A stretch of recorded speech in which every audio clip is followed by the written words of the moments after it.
Hi guys, in this video I will show you how to see your followers on Facebook.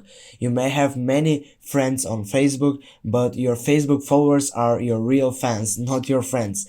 If you care about getting more followers on Facebook as much as you like growing friends, then you might want to see who follows you on Facebook. And here it is how to find out how many followers you have on Facebook.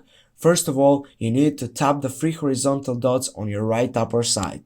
After that, you need to select settings and you need to scroll down and get on how people can find and contact you. After that, you need to change all of these and go with everyone. Friends of friends, no, you need to choose everyone. On the second one, public, okay, go back and you need to choose followers and public content. Now all needs to be public. For example, here is not, and I will choose it. I will scroll down, public again, and here I will go everyone,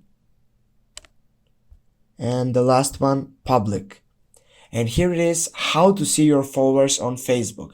Don't forget to like and leave a comment down below. Have a nice day and see you soon, guys.